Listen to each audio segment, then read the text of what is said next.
আপনারা এমন কোনো জায়গা দেখেছেন কি যেখানে বছরে ১২ মাসই মেলা হয়? অর্থাৎ আমি বলতে চাচ্ছিলাম যে একটি মেলা শেষ হয়ে গেলে সেখানে পুনরায় আরও একটি মেলা চালু করা হয়।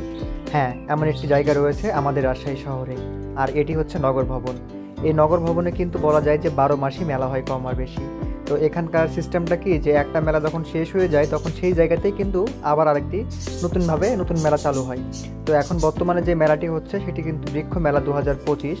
আর এখানে অসংখ্য সারিবদ্ধ ফুলের গাছ রয়েছে, বিভিন্ন স্টল বসেছে, যেগুলো স্টলে কিন্তু অসংখ্য বিভিন্ন ধরনের ফুল এবং ফল গাছ রয়েছে। শুধু আপনাদের এতটুকু বলে রাখি, এতগুলো গাছের মধ্যে আপনারা সর্বোচ্চ ২০-২৫% গাছ চিনেন এবং বাকি গাছগুলো কেউ চিনেন না। এই যে বর্তমান যে ফলটি আপনারা দেখছেন, এই ফলটি কিন্তু আমিও এর আগে কখনো দেখিনি।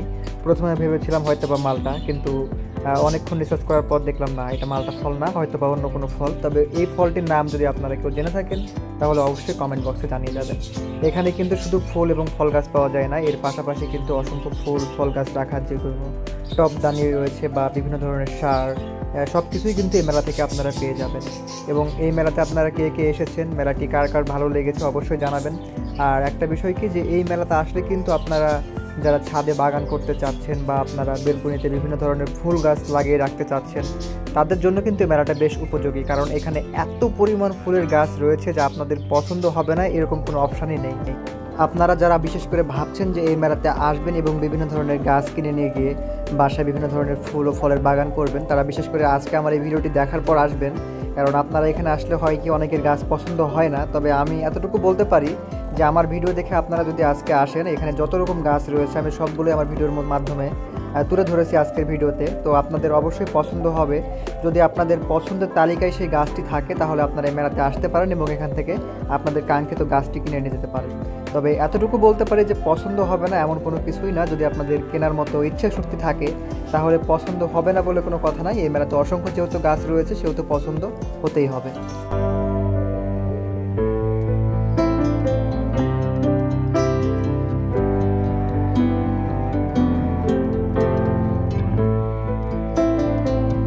এই মেলাতে বিভিন্ন গাছের পাশাপাশি কিন্তু এখানে আসলে বিক্রি করা হচ্ছে মানুষের তৈরি কৃত্রিম পাখির বাসা। আমার কাছে এই পাখির বাসা খুবই ভালো লেগেছে। জানি না এই বাসাগুলো কী কাজে ব্যবহৃত হয় বা আদৌ এগুলো আসলে কারা কিনে, তো কারা কিনেন এ ব্যাপারে যদি আপনাদের জানা থাকে তাহলে অবশ্যই আমাকে জানাবেন। আর আমার চ্যানেলটি যারা সাবস্ক্রাইব করেছেন এবং ফেসবুক পেজটি যারা ফলো দিয়েছেন তাদেরকে অসংখ্য ধন্যবাদ। এবং যারা এখনও আমার এই চ্যানেলটি সাবস্ক্রাইব করেননি এবং ফেসবুক পেজটি ফলো দেননি তাদেরকে আমি রিকোয়েস্ট করে বলবো আপনারা অবশ্যই আমার ফেসবুক পেজটাকে ফলো দিবেন এবং ইউটিউব চ্যানেলটাকে সাবস্ক্রাইব করে আমার পাশে থাকবেন। আপনাদের উৎসাহ পেলে ভিডিও বানাতে আরও বেশি আনন্দিত হই আমরা।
আমাদের সম্পূর্ণ মেলা আজকের মতো ঘোরা শেষ। এখন আমরা বাসায় ফিরে যাচ্ছি। তো ভিউয়ার্স ভালো থাকবেন সবাই, আবার দেখা হয়ে যাবে নতুন কোনো ভিডিওতে। আল্লাহ হাফেজ।